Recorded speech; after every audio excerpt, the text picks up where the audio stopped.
Good morning, good afternoon, good evening, everyone. This is Elena Christopher, Senior Vice President with HFS Research. I'm really delighted to welcome you to our webinar today. We are going to have a great discussion talking about the automation landscape.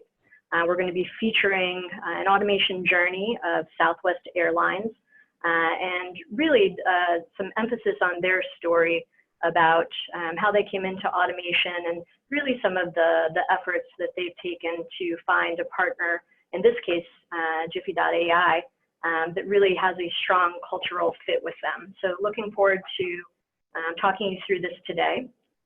What I'd love to do is invite our panelists to introduce themselves, but I'm pleased to first welcome Angela Marano from Southwest Airlines. Angela, I'd love you to briefly introduce yourself, please. Sure. Good morning, everybody. Again, my name is Angela Marano. I am with Southwest Airlines. My role here at Southwest is I'm the Managing Director of Business Transformation. And what that means here is I have a collection of teams that work independently as well as in a multidisciplinary fashion. But the different disciplines that I have responsibility for include continuous improvement, data science, innovation and human-centered design, as well as RPA, of course, and then also a team that's focused on emerging trends in technology. Super. Thank you for that intro, Angela, and welcome. Then next, also very pleased to have Kris Subramanian with us from Jiffy.ai. By Paanini. Kris, would love for you to briefly introduce yourself, please. Thanks, Selena. Good morning, afternoon, evening, folks. This is Kris Subramanian. I'm one of the co-founders at Jiffy.ai, and I'm also the Chief Operating Officer right here. And I'm passionate about intelligent automation and looking forward to talking to you and sharing some of the insights that we have with respect to this journey. Super. Thank you for that, Kris. And then because Jiffy has an interesting company name, we decided to bring Will Smith. All right, so maybe Southwest, you're not getting jiggy with it necessarily, but you're definitely getting jiffy with it. So to bring a little light and humor to our session today, we've named Will Smith as our unofficial fourth panelist. Will, would you like to introduce yourself? No, Elena? Okay, enough of that. But let's dive in here. What I want to do, so we're going to have an interesting conversation today about the automation marketplace and the importance of picking the right partner and how to do so. With a big theme of there's a lot of usual suspects out there, but there's also a lot of viable candidates that may not be the usual suspects.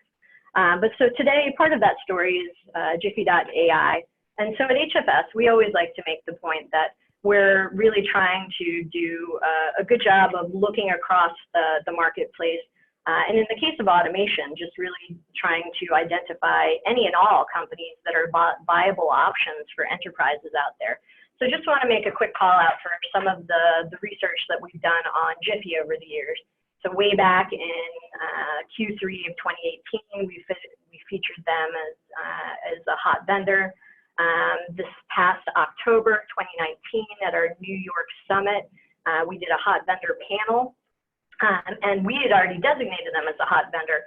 So we allowed we had 6 different hot vendors that presented their capabilities, and Jiffy was voted hottest of the hot by our delegates based on their ability to deliver business value now.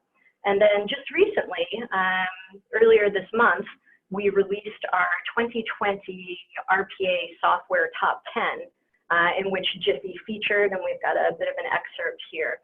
But just want to make reference to this, that in terms of the HFS ability to really track the marketplace and who's relevant out there, it goes from the biggest and perhaps most visible firms all the way through to some of whom are up and coming. It's just all about who can be a viable partner to their clients. So I want to take you through a couple of quick housekeeping points today.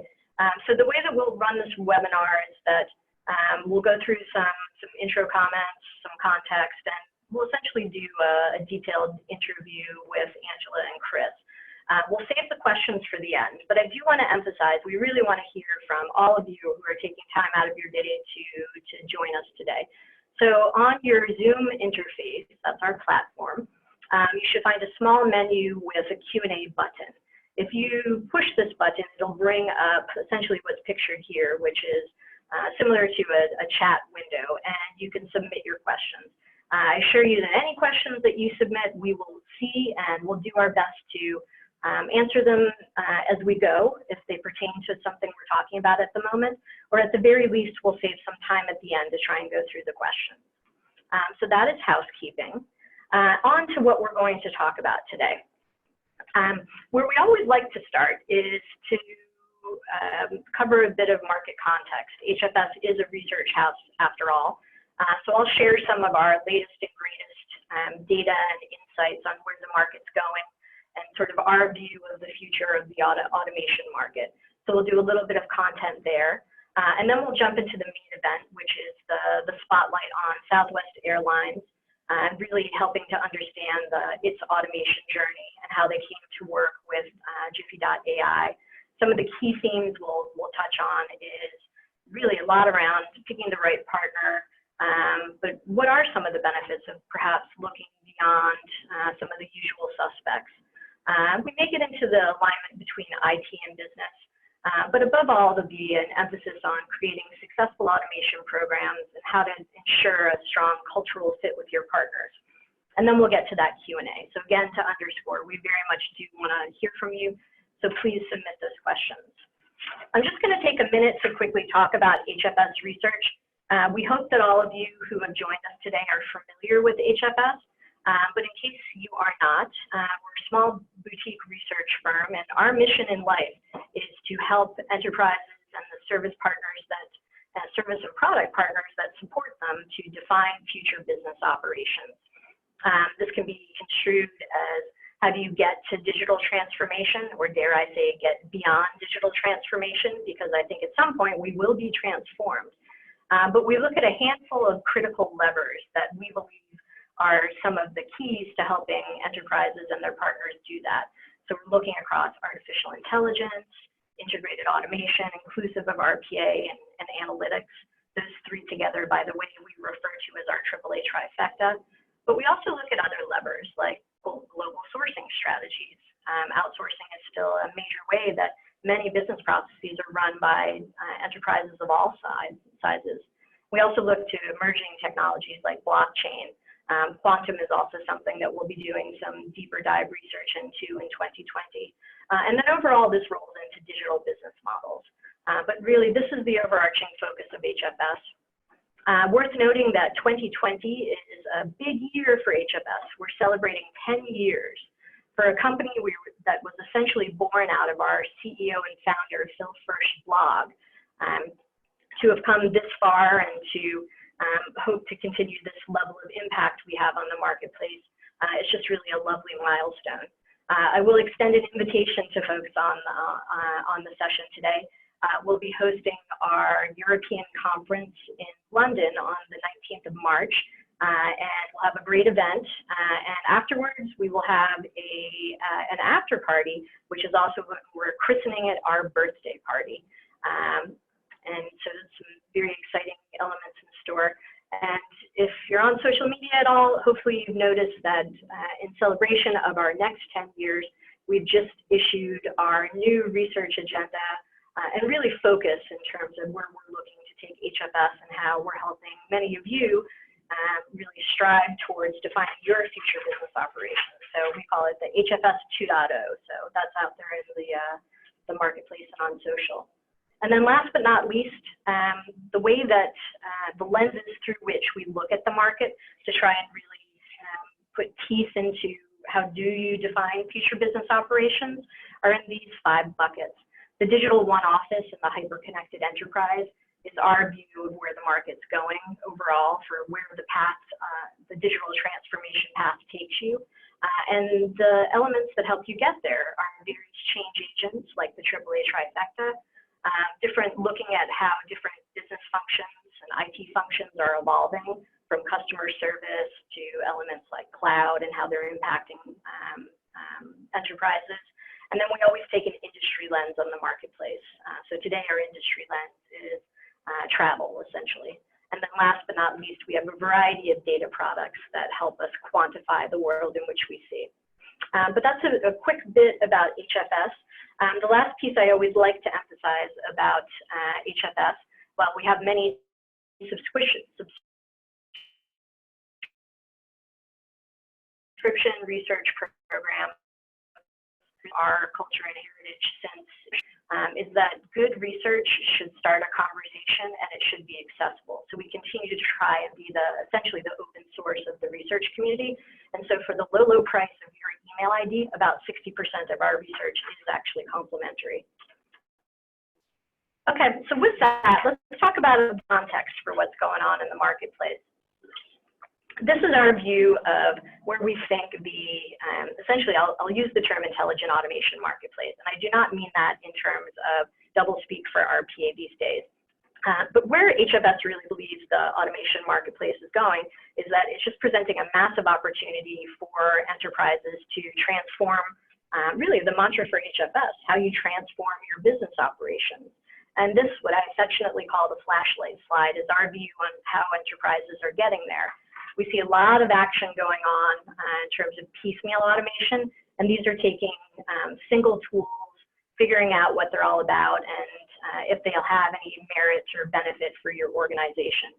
This is where most enterprises are today, although increasingly we're starting to see certainly interest, and as we get deeper into 2020, starting to see a lot more activity around what we affectionately call the AAA trifecta space, which just, as the trifecta shows, simply bringing together these 3 A's of automation, analytics, and artificial intelligence, and the myriad permutations of each.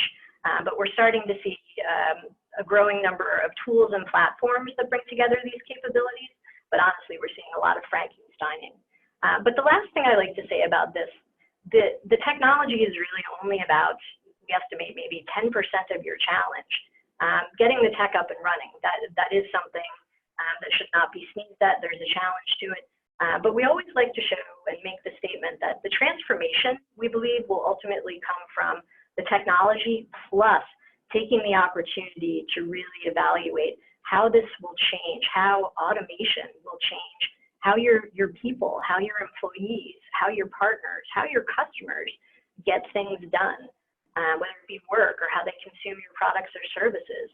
And there's a gigantic piece of process change that needs to happen here. I'm very fond of saying that if you're not using automation as an opportunity to update, refine, or possibly reinvent your processes, you may be missing the point.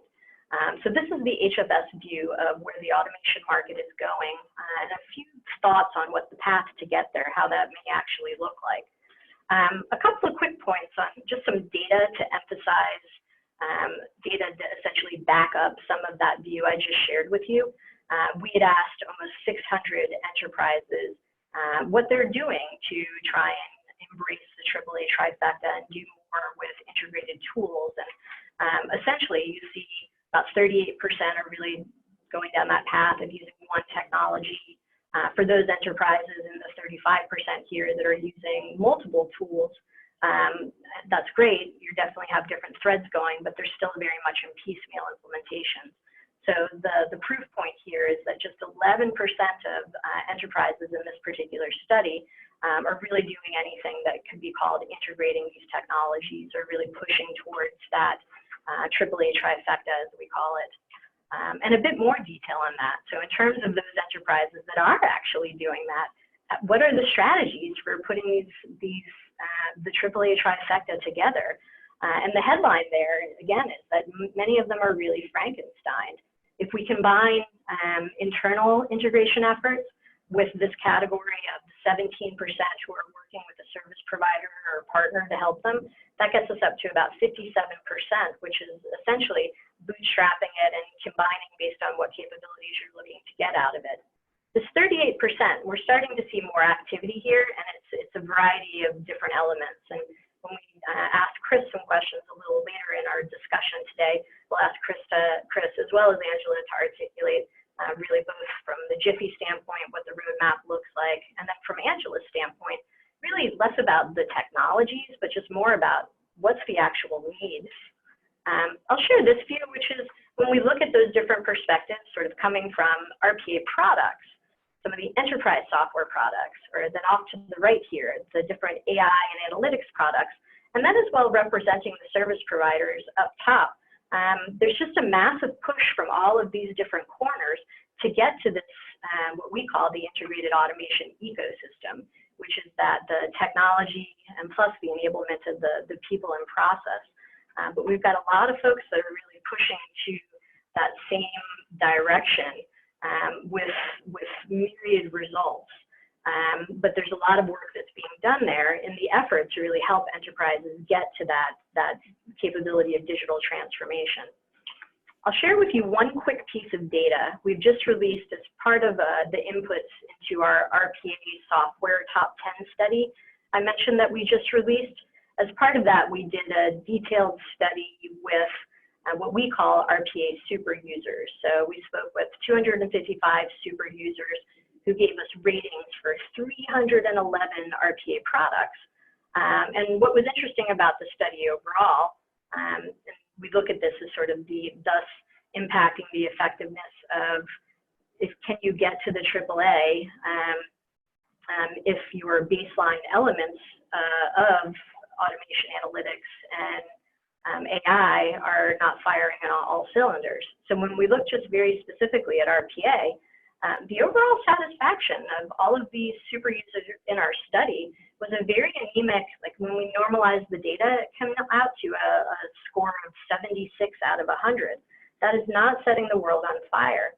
Quick highlights, what was lowest rated overall from the study were components of implementation, service, and support. What had the biggest rating gap and also overall the absolute lowest score was the innovation and embedded intelligence.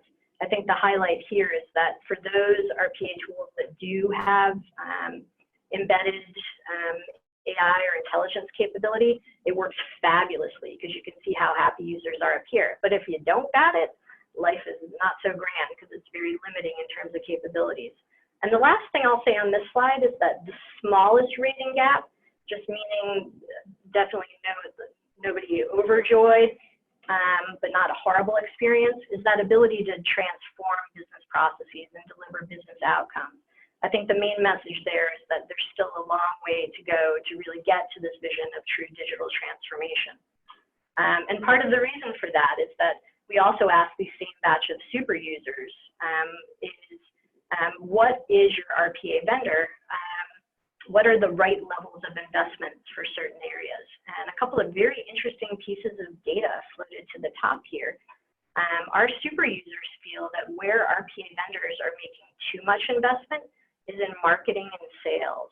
Where our super users of RPA feel that RPA vendors are making too little investment is in training and customer service. And so as we transition now to talk to Southwest and Jiffy, we put this out to the marketplace and to both software vendors as well as to any enterprise. Part of the journey of actually getting to a transformative state and really leveraging automation to deliver great benefits to your organization needs to be supported by great capabilities from your technology provider, from your service partner, to make sure that you've got the right level of support so you can be successful on this journey to both integrated automation and transformation. And for those that are actually doing it, what do they say are the best benefits? That you get to move from task automation to end-to-end process automation that's helping you to scale your initiatives across the enterprise. This is for 2020 and beyond, what we hope to achieve with automation in the next decade starts to look like this, where it goes from siloed and piecemeal activities to a much broader base. All right, so that was a bit of market context. And so as we want to bring this now and contextualize some of these examples, I want to then move over to our great panelists today. And so Angela, you were kind enough to give a brief introduction of yourself, but I'd love to come back to that. I'd love you to go maybe a little bit deeper, and we'd love to learn a bit more about you and your organization. Tell us firstly a little bit about Southwest Airlines. As an American, I know Southwest very well. They are, in fact, my favorite airline, and so this is just happy happenstance that I get to have a conversation with you. But they perhaps are not as well known outside of the US. So maybe give us a quick Southwest backgrounder, and then tell us about your role and what you're trying to do as it pertains to automation to support Southwest. Okay, so love the fact that Southwest is your favorite airline, but totally understand that not everybody knows Southwest. So a little bit about us.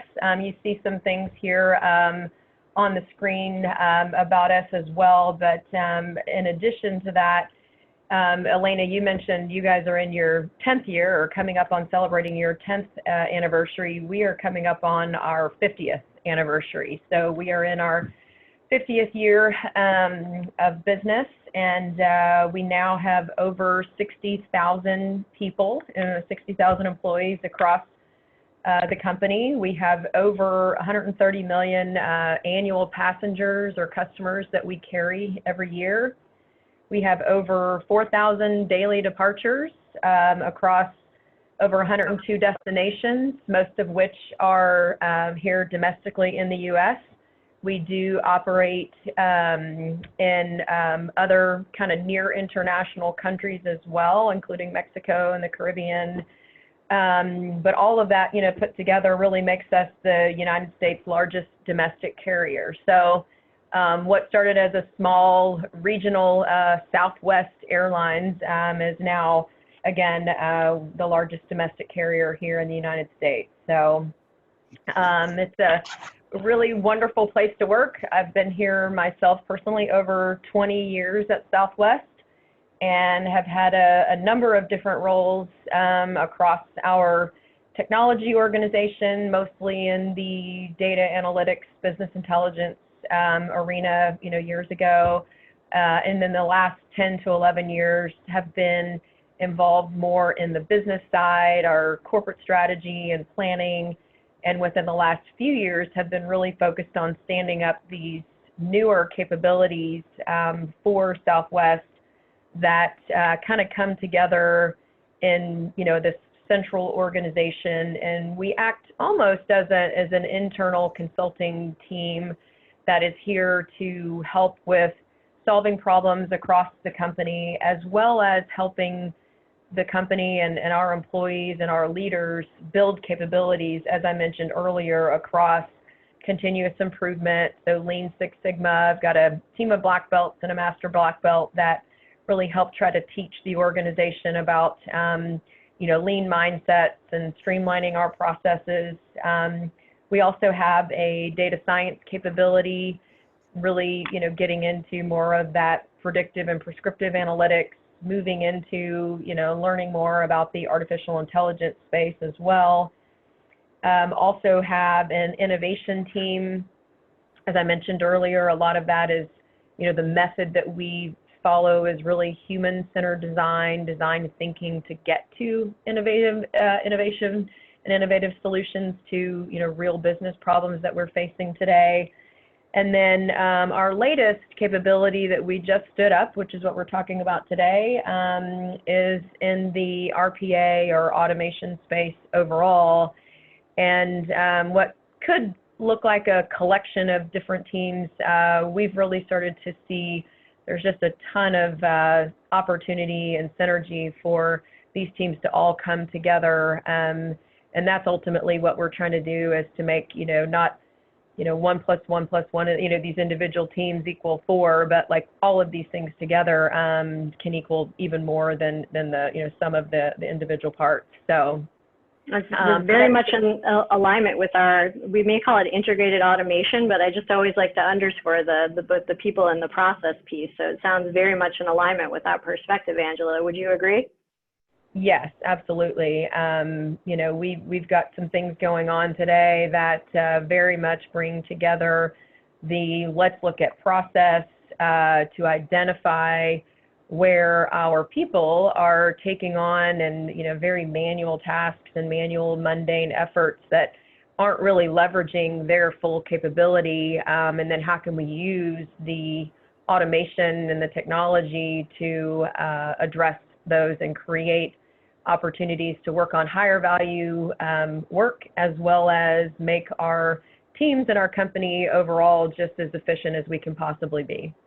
Wonderful. And I can't go off the slide before I make light of the stat in the lower left-hand corner, which is 46, I believe it's at 47 years of profitability now, which is just honestly completely unheard of in the American airline industry.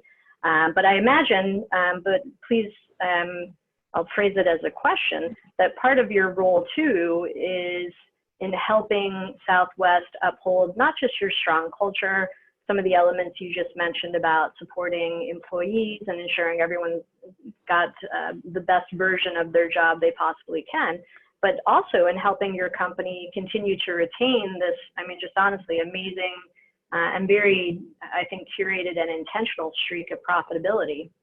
How do you fit in there? Yeah, absolutely. And that is a big reason why these teams have been stood up. And we started with standing up a continuous improvement team. And this is not a new discipline at all, as most of you know, focusing on the Lean Six Sigma methodology. It's been around for years. But for Southwest, I think just being a little bit of a maverick in the industry and kind of really being, born out of focus on efficiency and having the most efficient route network, having the most efficient aircraft turns in the industry. We've always had to look for ways to get creative and be a little bit scrappy and be as cost conscious and as efficient as we can be.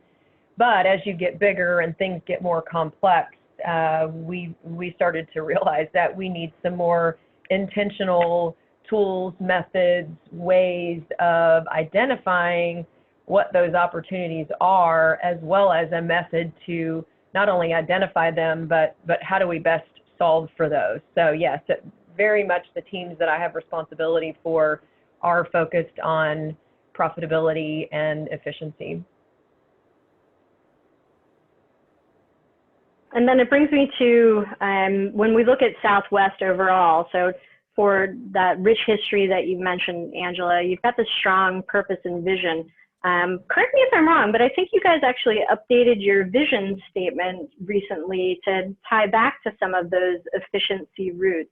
But I'd love to use this as kind of a jumping off point to, it sounds like the pursuit of both this purpose and vision was what was really behind driving your organization and you and your team to really investigate and then based on what you learned to really go down the path of automation. But would love to learn a little bit more about what really brought you down that automation path.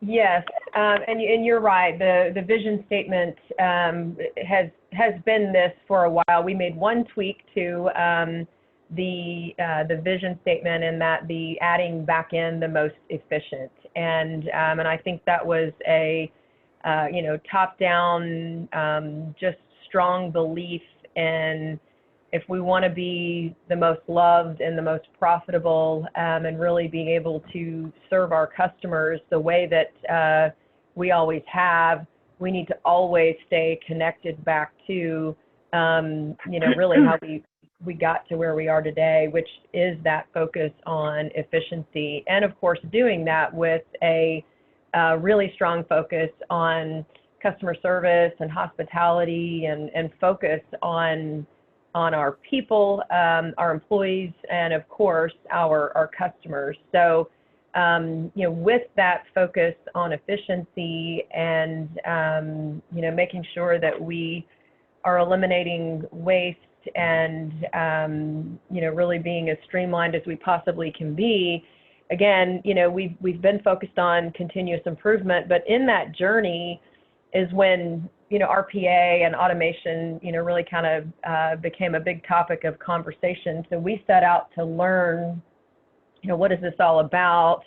What would that look like here at Southwest? Is it something that would make sense for us? Is there value in it? Does it fit within our culture and our process and performance overall? And we kind of went on that journey and came out of the other end and said, yes, there's absolutely value in this, and we started on that journey, not too long ago, and are, really seeing, and there's a lot of excitement and a lot of interest in being able to leverage this capability. I can't get it stood up fast enough, so, but no, it's been really great so far. Excellent. And so having had the opportunity to talk with you and learn a bit about your journey, I know, so when you dove in here, you definitely, you wanted to get smart. So you did some due diligence. I believe you worked with one of the big four, and it definitely led you to some of the usual suspects out there. And it makes sense, because that's some of the firms, when services firms build up capabilities and practices, they're always building up capabilities that align to where they see demand in the marketplace. So I very intentionally put a slide up that just show a cross section of a variety of the viable players. These are actually the firms we've just recently covered in our RPA software top 10 study. But you went down this path, and it led you to some of the usual suspects. But we know the punchline is you're working with Jiffy.ai now. I'd love some further insight into what was this path, and really what led you to, first of all, navigate through this somewhat onerous sea, but then eventually come out with somebody who I think we agree is perhaps certainly not the most marketed or the biggest firm, but a viable firm nonetheless. Yes. So once we, as I mentioned, once we kind of went down the path of, do we think RPA is something we want to pursue or not? And we came out of the other end of that and said, yes, we do. We then started to kind of think about, okay, who are the players out there? What's the best fit for Southwest? And, as you mentioned, there's, some very well-known players in the space. I think, again, Southwest has a little bit of a history of, we do things a little bit differently. We are, kind of looking to always make sure that we're exploring all of our options. And so Jiffy came along, and I one day said, all right, let's see a demo of this. Like I said, was potentially going down a more well-known path at that point that could have been easier, or just more of a slam dunk because of the size and just information available on other vendors. But I watched the demo, and we had a phone call, and just really was intrigued with the usability and what I saw in the front end and the user interface, and just the experience that just felt to be so much more intuitive than some of the other things that I had seen. And so that was really the beginning of it. And as we got further down the path of kind of doing, more of a bake-off kind of effort, we just kept learning, every step along the way, that Jiffy and, not only the product, but the partnership and the, just as we were working with the people from Jiffy, not only did we have, developers and engineers, we had, the head, the founders, we had Kris, there, we had Sudhir and the founders of the company that were all in with us. And so it just made the journey throughout that process of trying to come up with, or select our product for RPA.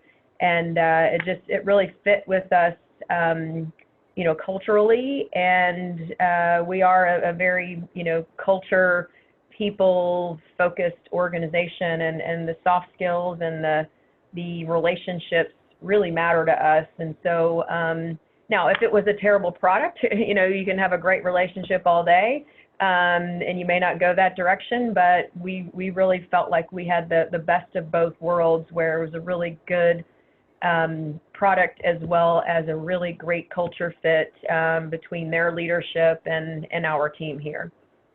Very good. Thank you for sharing that, Angela. And I'm glad you underscored that point, because I was going to make sure to do the same, which is because, just like you said, let's be honest, the cultural fit is wonderful, but if the product doesn't deliver what you need, then that is already a non-starter. And so by the sound of it, It's you did your due diligence. I love your term that you used, a bake-off, but you did your bake-off, and so it was a competitive assessment. And so you really liked what Southwest overall, you liked what Jiffy had to show you. But then Jiffy and Kris, to you and your team's credit, you were able to come in and support the initiative. But on that, Kris, let's get you into the conversation here. So well done getting Southwest's attention and helping to build this relationship. But I think what might, and I'll be honest, I don't honestly do this quite often, but I just want to make sure that for any of the attendees on to our webinar today who may not know Jiffy well, why don't take just a minute and tell us what we should know. Hit us with some quick facts about Jiffy. How long have you guys been around? How many customers do you have? Help us understand what we should know. And then Angela, we'll come back to you and we'll get you to verify in a minute.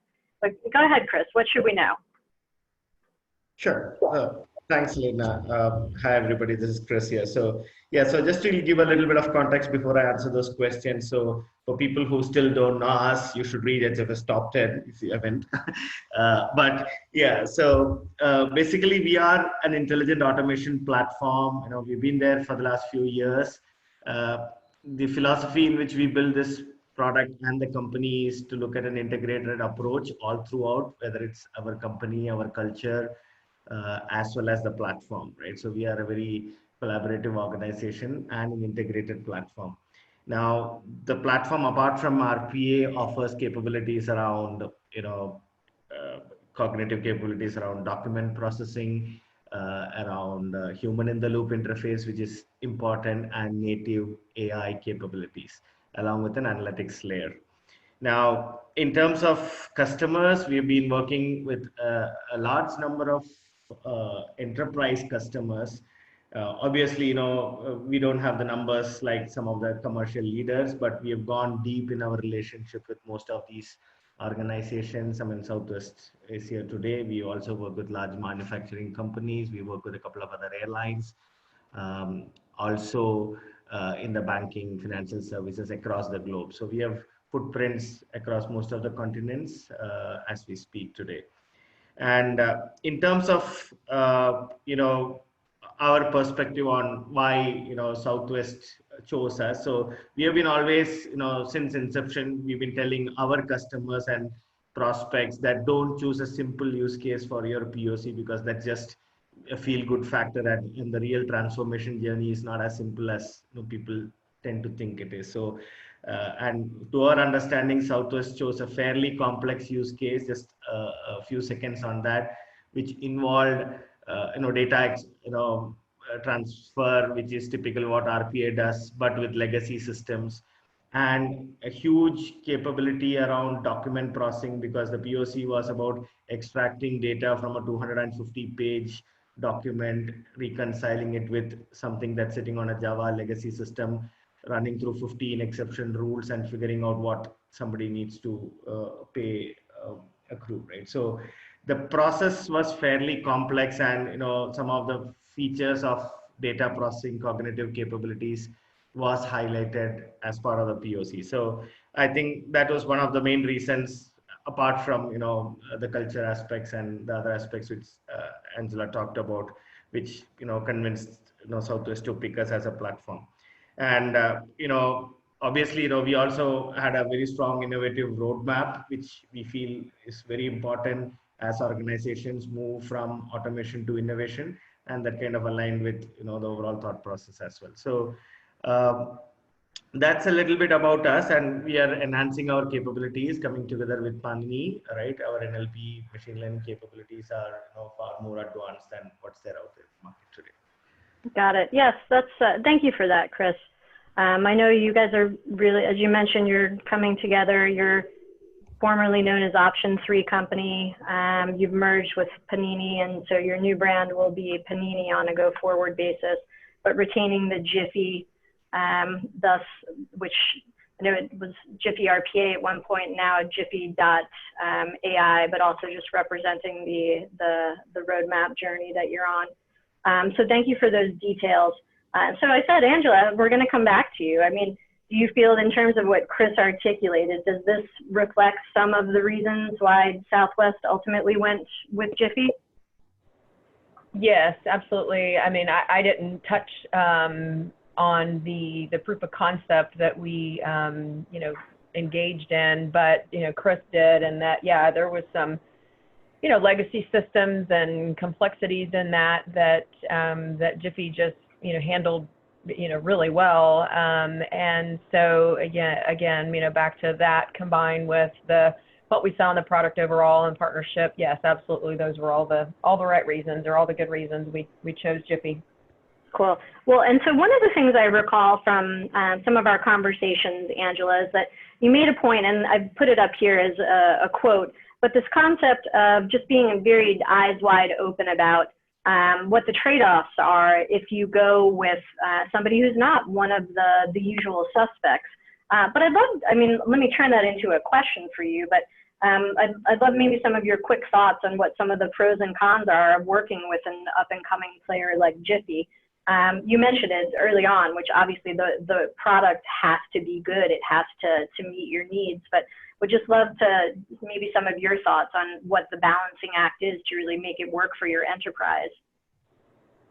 Yeah, so you know, I mentioned earlier as well, the attention and, you know, from the top down, and the willingness to be here with us, you know, boots on the ground as we've been implementing and getting the environment stood up and getting, you know, bots into production. I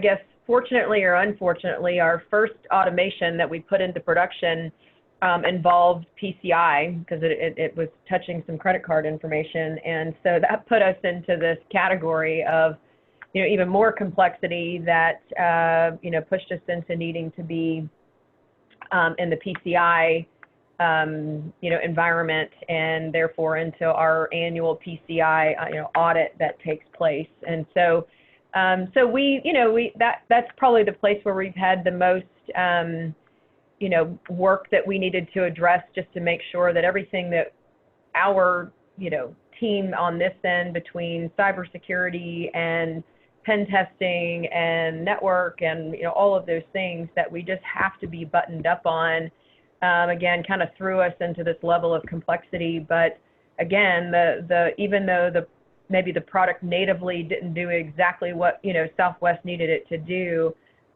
Jiffy was there to work through that with us and sort through what were things that they needed to do to help address some of those, you know, concerns and things. So again, in that partnership, if we didn't have a partner on the other end willing to work with us on that, then, you know, we wouldn't be here and where we are today. Got it. Thank you for that, Angela. I wanted to, just as I mentioned, we are always actively monitoring the question flow coming from our audience, but one just came in, I think actually ties very well to this thread of our conversation right now. The person raising the question said something along the lines of, it used to be once upon a time, he never got fired for going with IBM or maybe Microsoft. And so there's an open question about, given your choice to go ahead with Jiffy, was there any pushback internally? Did you have to jump over any particular hurdles to really justify this particular choice? Was it hard, or was this essentially, perhaps as your quote somewhat suggests, the one up on the screen, Angela, is that this was already part of in looking at RPA vendors to begin with, while some may be bigger, relatively speaking, they're all small, so it was perhaps part of the risk profile overall. But let us know. Sort of the audience is definitely very curious about how internally, if this was a gigantic hurdle or if it was part of a pretty standard risk assessment. Yeah, it was not a gigantic hurdle, and I think it's maybe just in the approach of how we did it. I mean, we included our folks from supply chain. In fact, they're one of our first customers in this as well.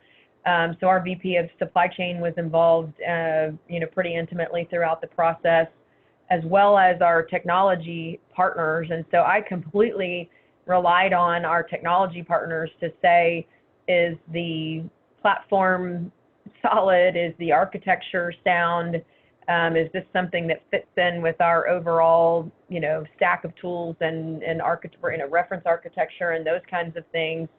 And then, we included our business partner.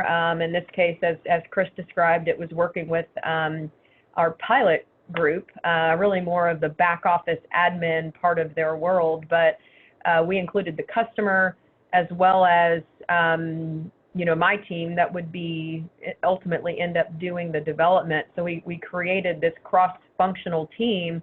And so I never felt like I was making the decision on my own. So I felt like as long as we had a well-informed, well-rounded set of people involved in that decision, ultimately if it doesn't work, it'll probably come back on me, but that's okay because we did it as a team. And I think, some of the things that we've learned along the way is just, success of this program and this capability is not dependent on one team, one person. It is a truly, team sport and cross-functional effort. I love that, Angela. It is completely a team sport. So I think your approach, it's something we put out at the end of 2019. We put out at HFS something we call the RPA Manifesto, Guidance for Success for the next 7 years of automation.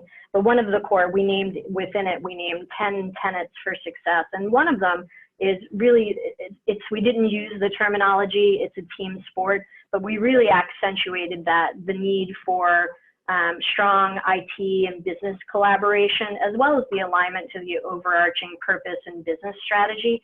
Because if you don't have that and you're not doing it as a team sport, it just really brings into question what the objective is overall. But I'd love to use that to transition a bit too, because we've been talking a lot about your overarching program, how it came to fruition, how Jiffy got involved, but you're also on a journey here. So I'd love to talk a little bit about what you've learned as you've been going through this. So we called it your evolving automation guiding principles. You just mentioned the theme of one, which is the sort of business-led and technology supported, and I know your continuous improvement comes into this as well, but just as you sort of bubble up what some of the elements are that you're learning along the way, we'd really love to know what some of your best practices are.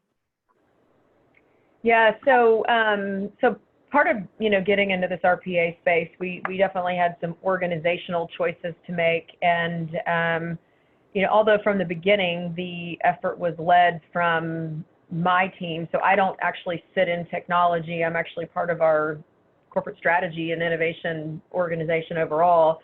But although we knew from the beginning it needed to be this partnership, we did choose to report it, or have it report into this more central organization, which was really around making sure that it remained very business focused and didn't get too far into the technology world, that because some of these efforts aren't going to rise to the level of some of the other major technology investments that we have today with other, really massive programs like, years back we replaced our reservation system. So our technology organization is focused on a lot of big, initiatives like that. So we wanted to, make sure it had a special place basically for the business to have an opportunity to address some of their concerns that automation could solve for. And so we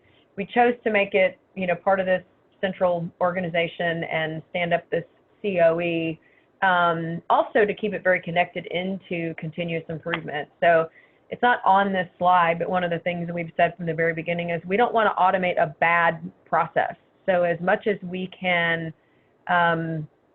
address streamlining a process before we automate, we need to do that. So working on things in the right way is, kind of a high level version of, we need to make sure that we're automating the right things, because not everything should be automated with RPA. So we've got this centrally governed team to keep us on track with prioritizing in the right way, governing these things, and again, just making sure that we're doing things as you know, as much as we can in the right way. You know, we want to make sure that, you know, from a technology perspective, we've got all the right technology partners. And here at Southwest, that's a lot. We've got a pretty large technology organization, so we need to have really strong partnerships all the way around. Thank you. And I love that you brought up that. It's just such a critical point, which is you got to make sure that you're not automating bad processes. We've been using this term at HFS recently, which is this idea, because we talk a lot about technical debt, but we realize that based on, as a result of trying to navigate and come up with ways to navigate many legacy systems, we've actually created a lot of process debt. So just because you have a way to do something doesn't mean it's the right way to do that. So I really respect that comment about just really trying to take that good objective step back and say, hold on, before we do anything, let's figure out if it's the right process to begin with. And so eventually, Angela, as with any good automation program, it comes to, well, what are you applying it to? But then all importantly, what's your enterprise getting out of this? So would love maybe a few thoughts from you on what value is being delivered back to Southwest and where do you go from here? Yes. So early when we started on this, as I mentioned, our supply chain team was very interested in this and a big supporter, as well as our finance organization. And so that's really so far where we have spent the majority of our time and the bots that we have put into production so far. So today we've got 5 automations, you know, in place. We've got more than that developed and ready to go, but they're caught up a little bit in this tech ops, you know, space that you see here. It's kind of our supply chain for our, you know, maintenance tech ops organization, and we're implementing a new system in that organization, and we were actually automating some things that unfortunately that new system was creating some new business process. So we actually leveraged automation and RPA to be able to address that, which was a really nice win, but that program unfortunately has had a little bit of a delay overall.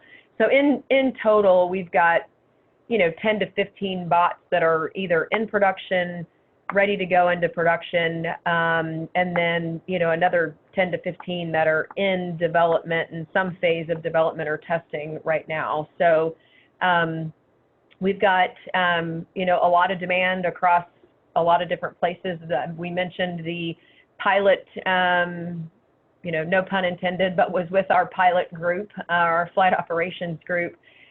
We had some other things that we needed to sort through to make sure that, again, you know, back to we've got to partner with our technology organization, because you also have to make sure that if these systems that you're automating against or automating for are going through their own changes, that you account for that. And so some of the pilot work we did with our flight ops group, they did have some system changes going on. And so we needed to make sure that we got in alignment on that, and we, you know, sequenced that in the right way.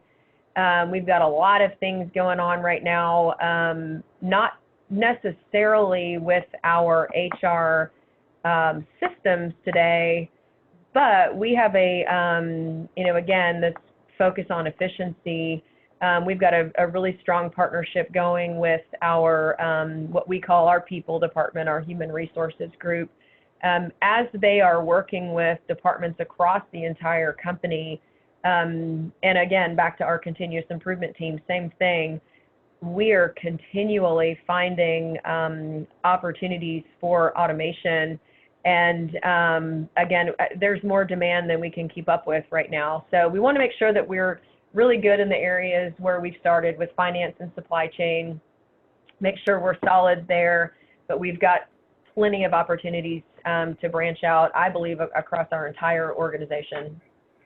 And thank you for that, Angela. And one clarifying point, because I know in some of our past conversations that you had mentioned, well, yes, of course, you're looking at the monetary value of benefit that's being delivered, but given, and it ties perhaps very much to the Southwest culture, there's also just a very hefty modicum of focus on the benefit to the employee. So just would love maybe if you could take a minute and comment on that, just how you're thinking about benefits back to your organization.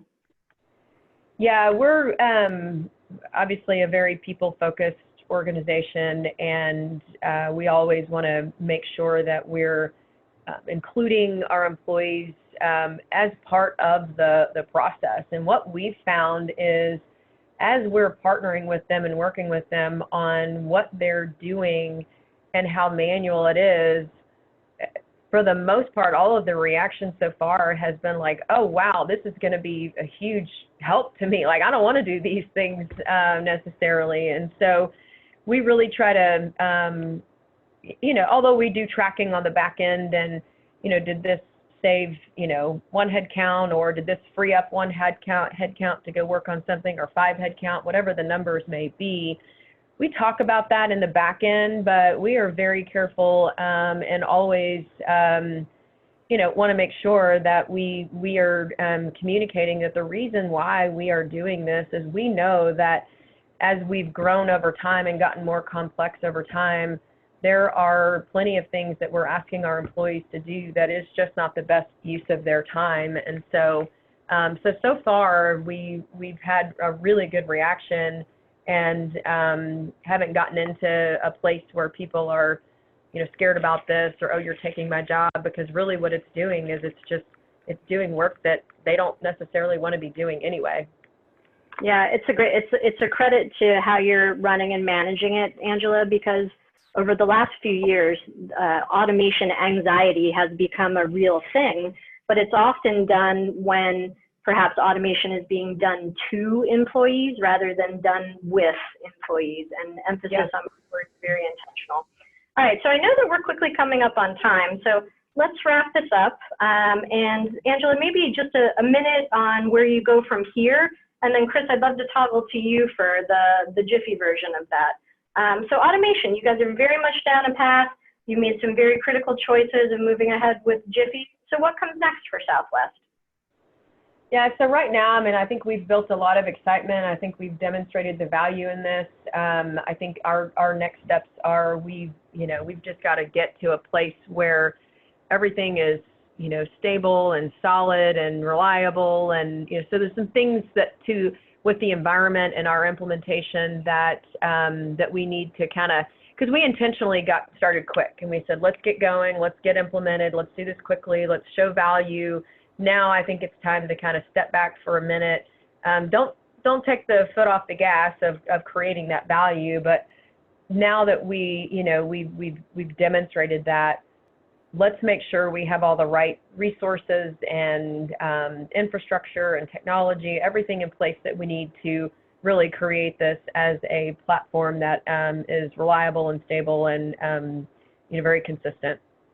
Yeah, and then from that, 100%, and that's really what will drive you to be able to achieve the scale. Because scale, it's the all elusive S word that so many enterprises are still striving for. But a good baseline, similar to how you've set up your program, Angela, really helps there. Kris, I'd love you to take a moment, because I think from the vendor and software perspective of what the road ahead looks like, we'd love a minute from you on where's Jiffy going? And I'd love if you could tie this back to some of the comments I started with around integrated automation, because RPA 1.0, if we may call it that, is definitely very useful. But I know particularly with your tie-in now with Paanini, you've got some plans. So maybe give a quick preview of where you're going and what we can expect in 2020 and beyond.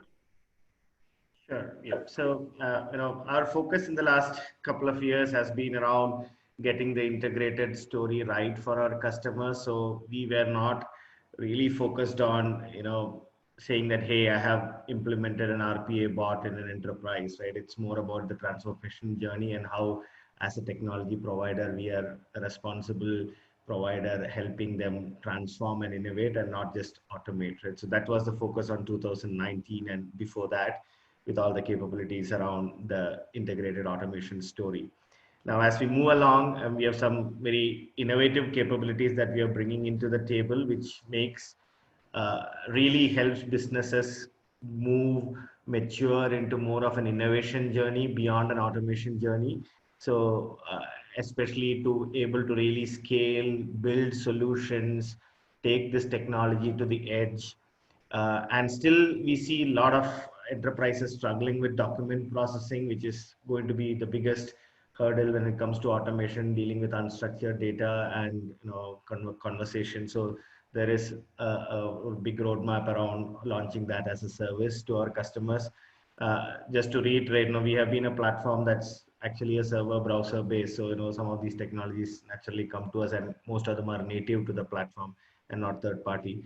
And eventually, be a platform of innovation for businesses. So maybe a year down the line, you want to come with Angela and talk about how the platform has helped them innovate and not just automate. So that will be a true testimony of our roadmap being successful. So that's where we are.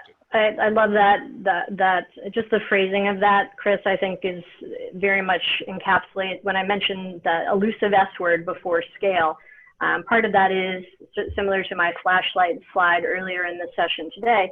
It's how you get from automate to innovate and really help to drive that transformation and change within your organization.